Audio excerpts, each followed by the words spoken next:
É uma grande honra estar aqui nesse primeiro CONSAT e falar aos grandes técnicos e auditores das receitas estaduais. Quero saudar o nosso presidente, Paulo César Marques da Silva, que representa, na verdade, servidores das carreiras de administração tributária da União, dos Estados e do Distrito Federal. Nós temos aqui a administração tributária representada, né, do Brasil inteiro, da Federação Brasileira. E a todos que aqui se encontram, meus parabéns e minhas esperanças novamente depositadas nos senhores como construtores do Estado Democrático de Direito. Falo isso com toda sinceridade, os senhores sabem muito bem que, como eu advogo para os contribuintes, estou sempre do lado oposto, né? De modo que eu não tenho nenhuma tendência ou corporativa nesse sentido, mas estou como professora, como cidadã, né, exatamente incorporando esse título, tendências da administração tributária e princípio da eficiência, mas dentro do Estado Democrático do Direito. Quero dizer, o que significa isso? O que significa para mim, né, para todos nós, e na minha opinião, para a Constituição, os senhores serem eficientes? O que significa a eficiência? Muito já se discutiu em torno desse assunto, aqueles que gostam, né, que se apaixonam pela teoria do direito, pela teoria geral do direito, sabem que se discute muito a questão dos princípios, a questão das regras, a questão dos postulados. Mas há aqueles que definem a eficiência como um conceito sem conteúdo específico, mas que estaria acima dos princípios como um sobreprincípio de relação ou de proporção entre meios e fins. Algo muito parecido, muito próximo da própria proporcionalidade, né? Eficiência significaria, portanto, nesse sentido, uma regra de proporção entre os meios e os fins, otimizando esses fins com os melhores resultados possíveis, intensificando a obtenção de resultados em qualquer área que seja. Mas foi a partir de Adam Smith que a eficiência, como a sua ser tratada como uma realidade econômica. Quando nós falamos meios e fins, que tipo de fim? No caso dos senhores, a arrecadação dos tributos, simplesmente isso. Então, portanto, a administração tributária demonstraria ser eficiente quando ela aplicasse numa relação custo-benefício os meios mais fáceis, mais baratos, que provocassem menos incômodo ao contribuinte, com os melhores resultados econômicos. Ou simplesmente obter os melhores resultados econômicos da forma mais rápida, simples e cômoda para o Estado. Essa forma simplista de ver a coisa não é uma forma que satisfaz plenamente um Estado democrático. Os senhores, na minha opinião, não têm uma função apenas arrecadadora, de modo que estejam relacionados simplesmente ao volume da arrecadação. Quando a arrecadação baixa, o Estado ou os responsáveis pela administração estadual começam a olhar para os senhores com olhos de inquisição. Como é que é? O que aconteceu? Quando, na verdade, os senhores sabem muito bem que o resultado do desenvolvimento econômico econômico advém de fatores externos que são impossíveis de controle por parte dos administradores e gestores, por melhores que sejam, né? Isso é uma tarefa praticamente impossível. Enfim, identificar simplesmente a eficiência da administração tributária a um resultado econômico, custo-benefício de ordem financeira é negligenciar, é equipará-los a arrecadadores que poderiam estar presentes, por exemplo, no tempo de Roma imperialista.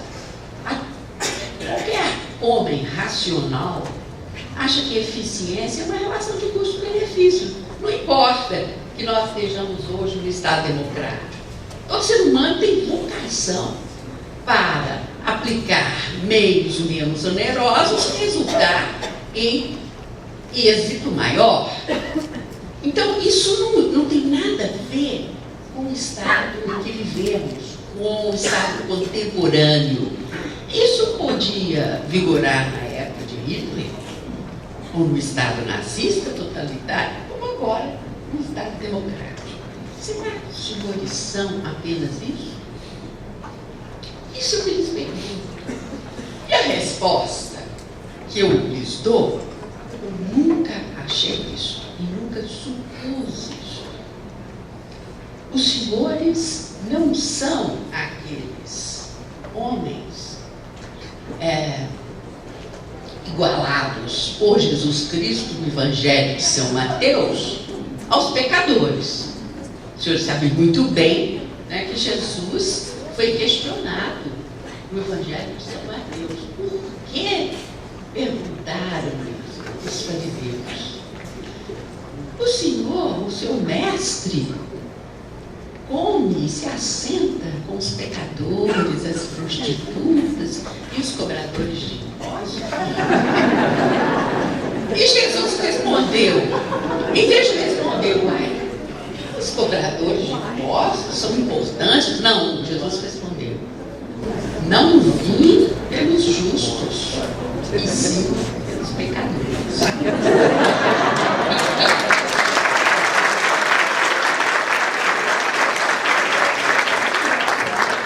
Para mim, os senhores eram colocados nessa posição naquela época, porque a história do Estado é a história da administração tributária. Se nós temos um Estado totalitário, imperialista, é evidente que nós vamos ter uma administração tributária que corresponda àquele tipo de Estado. Daí aquela aversão profunda ao cobrador de imposto.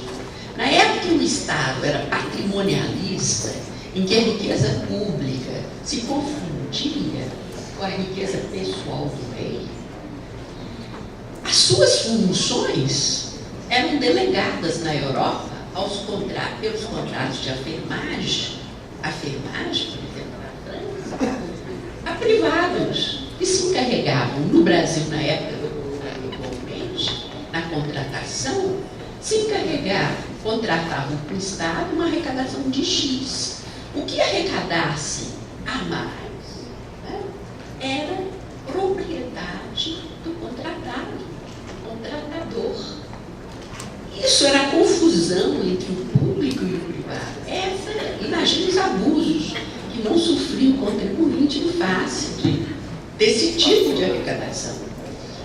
Esse era o Estado, a medida que nós chegamos, no Estado de direito, surgiu o direito administrativo e surgiu a administração tributária. Hoje, nós estamos para lá do Estado de Direito, no Estado democrático de direito.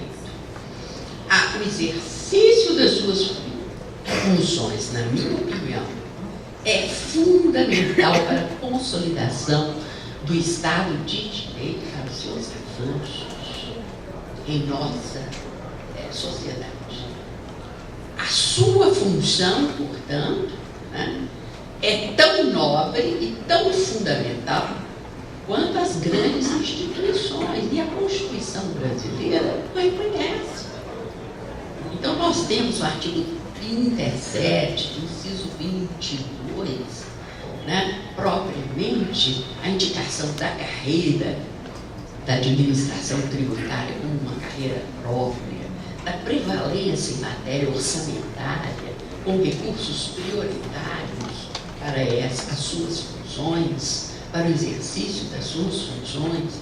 Então, nós temos toda a indicação do texto constitucional, e nem precisaria estar lá escrito, né, desta função eficiente ou de eficiência da administração.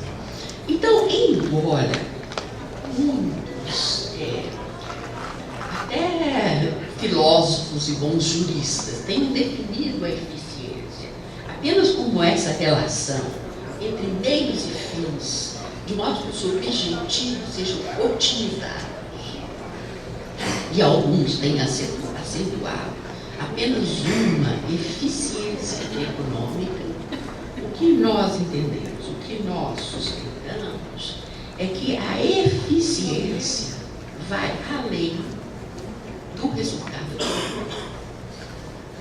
Uma demora, por exemplo, excessiva num processo administrativo pode significar uma morosidade nociva aos cidadãos, à sociedade, pode significar administração ineficiente, por exemplo, né? E uma violação afrontosa à criação de litigiosidade, a criação de excessivo conflito administrativo ou judicial não significa eficiência. A arrecadação vai até aumentar, mas isso, de modo geral, não é uma eficiência. Os senhores são tão mais eficientes quanto daqui a 50, 80, quem sabe 100 anos, se tornarem desnecessários. Isso não vai acontecer tão cedo. Quantos mais necessários os senhores forem, mas eu também serei necessária, do lado oposto. Não é? Então, eu estou falando um discurso, né, fazendo um discurso para os senhores, de que eu entendo profundamente. Então, a eficiência é aquela relação entre meios, diz Rawls, né, meios disponíveis para a realização de um objetivo e o grau da realização desse objetivo. Mas objetivos amplos, objetivos do Estado Democrático. Não deixem que os senhores sejam reduzidos a um número. E que os senhores desde cedo sejam responsabilizados. Caiu a arrecadação. Isso é um problema político. Todo secretário, todo governador, ele é imediatista, ele quer arrecadar naquele momento para cumprir os seus objetivos. Mas não, senhores. Os senhores são permanentes, os senhores têm uma função de Estado e a construção de uma democracia fundamental. É diferente, a eficiência a que os senhores aspiram é diferente da mera eficiência de encher as burras do Estado a qualquer coisa. Isso não é eficiência. Isso pode apenas adiar litigiosidade e, às vezes, custos excessivos que vão acabar nos precatórios. Mas o precatório é outro problema para o governador. Mas não é eficiência. Então, na nossa opinião, a eficiência não se confunde com mera proporcionalidade de meios e fins. A eficiência da administração, da gestão, não se confunde com a mera praticidade, como criarmos presunção, ficção, tabela de valores, para arrecadarmos com mais agilidade. Isso nos confunde com eficiência, porque eficiência é tudo isso e mais ainda. Por isso, há cerca de 15 anos, modo geral, tem tratado a eficiência não como uma relação apenas econômica de custo-benefício, benefício econômico, mas como a renovação do consentimento ao impulso. Quem trabalhou nessa linha aqui na mesa, pelo que eu ouvi quando cheguei, foi o professor Onofre, né? Mas o professor Onofre tem razão, eu não sei exatamente o que ele falou, mas eu tenho a impressão que ele trabalhou na linha do consentimento. Ou seja, hoje não é mais razoável no mundo pós-moderno, em que o próprio legislador se torna relativo, né? O consentimento do tributo. O consentimento do tributo clássico, por meio do parlamento, do poder legislativo, não é suficiente para disseminar a confiança, a boa-fé, né? E o pagamento, aos poucos, voluntário e educado dos tributos. À medida que os senhores conseguirem esse tipo de educação, esse tipo de formação, mais êxito terão, né, na sua função. É necessário ainda, além do consentimento do tributo, consentimento ao tributo, que após feita a lei, ou no momento da feição da lei, se apresenta em todos os momentos. Isso é tarefa da gestão administrativa tributária. Primeiro, nós temos aí várias obras, vários núcleos de pesquisa nessa linha. O Estado de Minas Gerais nunca quis implementar um conselho de impostos. É pena, o doutor Meneghel saiu. Mas eu, todas as vezes que me encontro com um deles, falo e peço para montar no Estado de Minas Gerais um núcleo contínuo, uma comissão contínua de revisão, simplificação e estudos da legislação tributária. É claro que os senhores vão integrar essa comissão através de representantes, né? Os procuradores também vão. Mas a França tem um maravilhoso conselho, que é o Conselho de Impostos, que faz isso o tempo todo. E a Constituição inseriu no artigo 52 das funções, dentro das funções do Senado Federal, o dever exatamente de examinar a carga tributária, a funcionalidade do sistema tributário e das administrações tributárias. Esse autoestudo, esse autorreferencial é que vai fazer dos senhores melhores do que ainda já são, porque terão um profundo conhecimento dos seus problemas e as soluções que há pelo mundo afora. Nós precisamos pensar nesse tipo de solução. Contínuo, é uma comissão permanente que todo ano faz um relatório, no caso, ao governador estadual do Estado, né? Se é uma comissão estadual. Bom, e estas comissões, especialmente o Conselho de Impostos, recomendam o seguinte: aumentar o grau de informação e de conhecimento do contribuinte. Isso os senhores já vem fazendo ao longo do tempo, com manuais explicativos, respondendo a telefone, sendo gentis com o contribuinte. Todo esse esforço deve ser feito. Mas eles chegam no exterior a medir isso até com um tipo de interlocutor. Por exemplo, vem alguém e lhe faz uma consulta. Os senhores têm uma área própria para isso? Muito bem. Então, o que responde? Existe um interlocutor. Passa-se um mês, vem o mesmo cidadão, ele pensou um pouco, o interlocutor é outro. Não sabe nada. Aí começa tudo de novo. Não pode. E acontece isso com vocês? Não pode. O interlocutor tem que ter um nome. O contribuinte tem que conhecer o nome desse interlocutor e ele tem que cuidar um olhar de cuidado. Não pode deixar, não, meu colega está aqui, não. Entrou de férias, como é que é o seu caso mesmo? Começa do zero. Isso dá uma sensação de abandono horrorosa. 2, aumentar o grau de segurança da informação. Os senhores já fazem isso. E as consultas? Aquilo que nos Estados Unidos ou na Europa, às vezes se chama rescrito, na França, rule, na Europa, são consultas, né, cujas respostas podem ser ocorridas à própria administração tributária. Então, isso aumenta o grau de informação do contribuinte. Agora, sem uma comissão de estudos profundos, integrada até pelos representantes dos contribuintes também, não há o terceiro tópico, melhorar a qualidade da norma tributária. Cá entre nós, a norma tributária é codificada, né? Fica só os advogados especialistas, os senhores e o resto, conversando num código. O cidadão comum não entende nada. Ele chama o contador dele.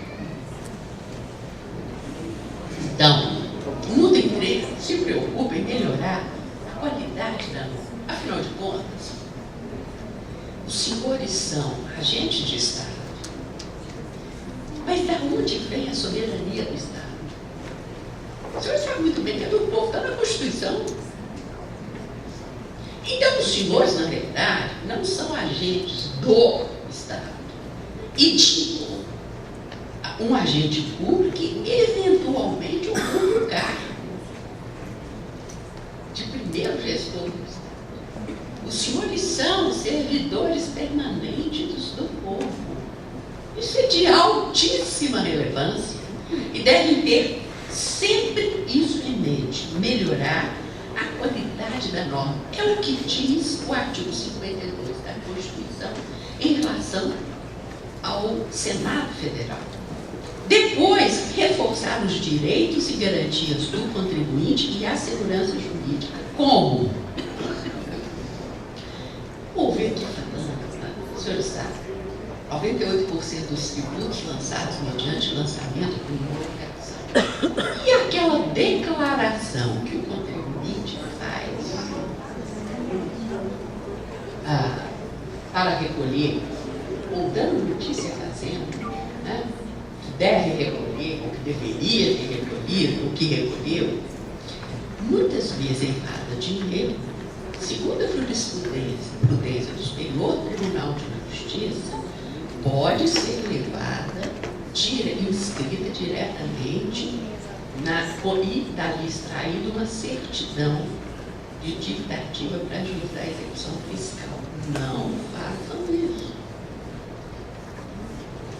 Seus senhores podem até fazer um caso excepcional, uma emergência, mas o que os senhores têm de fazer é discutir.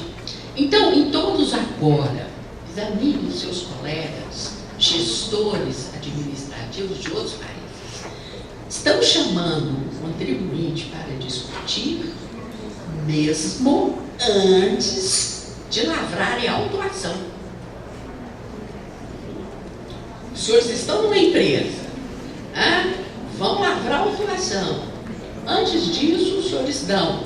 Isso já aconteceu em Minas Gerais, se me disser.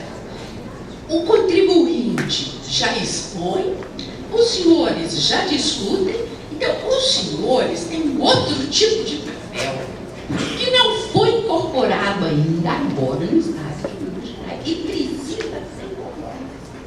Quando vier a autuação, ela vem, né? Mas ela já vem o quê?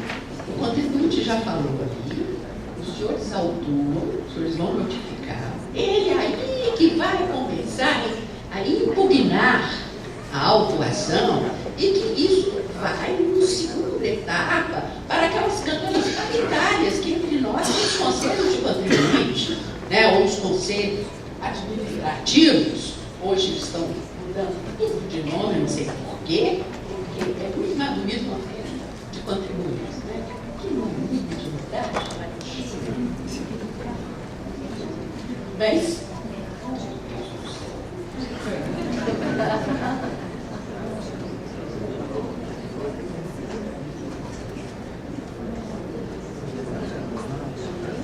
bom, então aí nós vamos ter tem uma função dos senhores de consentimento mesmo, a posição do contribuinte, a posição da administração tributária, não é só aperfeiçoar a lei, informar direito, mas também estar com o contribuinte nessa atribuição de, principalmente, a matéria fática, acerto de base de cálculo.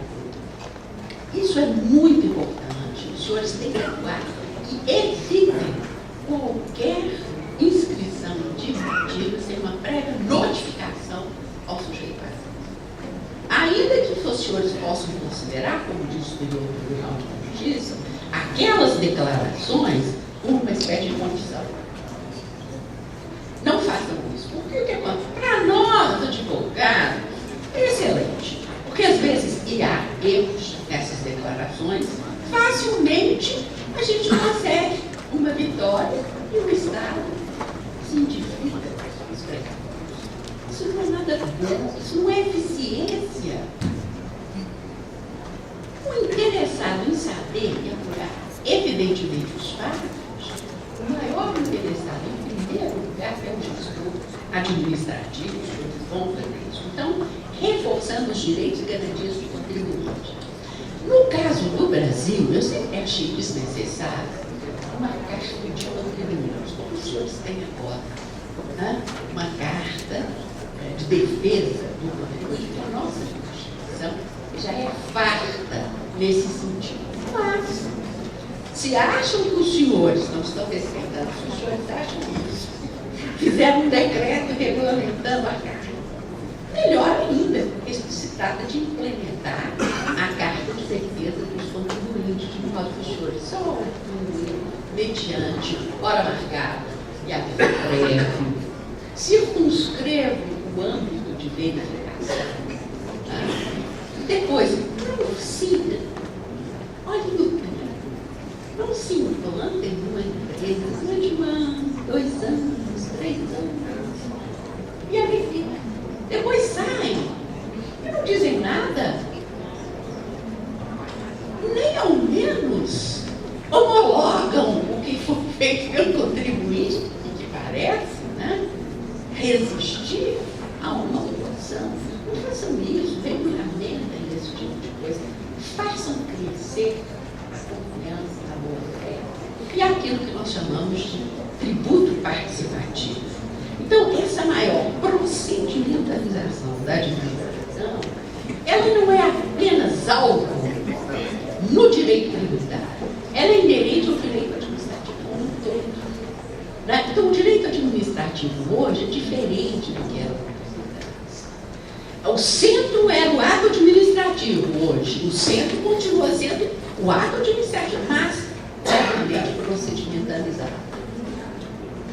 Não se acusa alguém em serviço público, não se demite alguém em serviço público, não se impõe uma sanção qualquer, sem direito de defesa, sem devido processo legal. A procedimentalização é fundamental na administração. Portanto, a busca do diálogo e do acordo, como propõe o professor Novo, são tendências do direito da administração tributária no mundo inteiro. E é fundamental que se dissemine a confiança. No Brasil, está inviabilizando por meio da desconfiança. Nós estamos trabalhando muito mais com desconfiança do que com confiança certa. Enfim, os senhores precisam perseguir a fraude, a sonegação, como regra, para garantir a isonomia, a equidade na tributação. Não é justo que o sonegador tenha uma vida melhor do que um bom pagador de tributos. Portanto, é dever da administração coibir a fraude e a sonegação em busca da equidade, da livre concorrência e etc.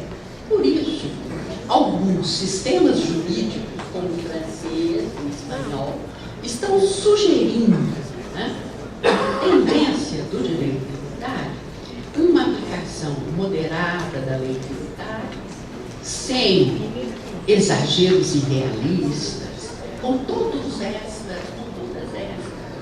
estratégias propostas, consentimento, acordo, diálogo, discussão, com um contribuinte médio, pretensamente honesto.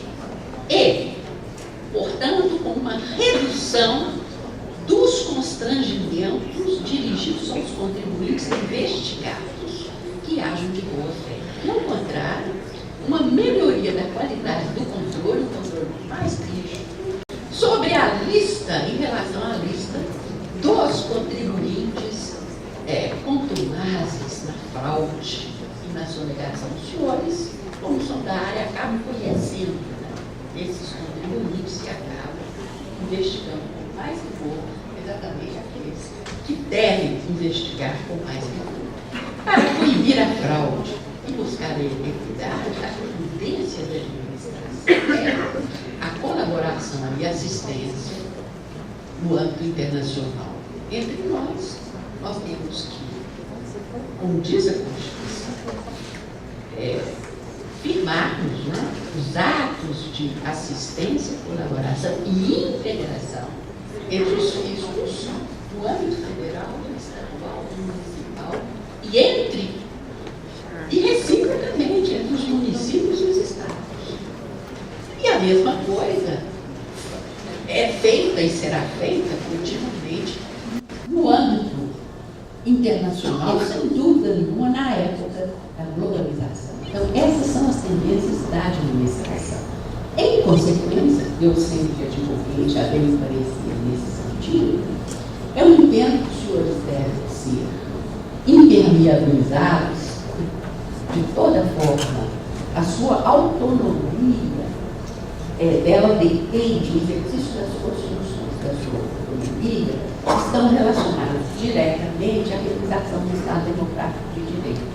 Por isso que os senhores devem ser cercados de uma carreira própria, com salários elevados, que devem sofrer restrições no desempenho de outras carreiras, ao mesmo tempo compartilham suas funções. Então, se estão no campo dos tributos estaduais, podem, ao mesmo tempo, dar consultorias, né, para empresas privadas. Os senhores têm separação daquilo que podem. Todas as atividades que sofrem restrições precisam de remuneração adequada. É o caso dos senhores. Os senhores têm que ter remuneração, prioridade adequada e garantias. O Estado de Direito e democrático só será implementado se os senhores funcionarem como um juiz ou como um promotor. Só escutam o próprio direito. Não recebem ordens vindas de fora, quer de cunho político, quer de cunho econômico, especialmente econômico e político. Não recebem ordens, são súditos a esse tipo de ordem. Só agem dentro do direito e para o direito. Isso, portanto, é o que nós chamamos de internalização e realização do Estado de Direito. Essa será a sua eficiência. E ela é notável e fundamental. Não interessa que o seu autuado seja primo do governador, irmão do governador, filho do presidente da República ou da presidenta. Não interessa, os senhores não têm que ouvir. Ou grande financiador de campanha, né? Os senhores não têm que ouvir esse tipo de coisa. Então, a sua autonomia funcional é fundamental para o Estado Democrático de Direito. Por isso, eu defendo, né, as suas prerrogativas, que não são pessoais, são do povo brasileiro, né, e as suas funções qualificadas com remuneração adequada. Muito obrigada.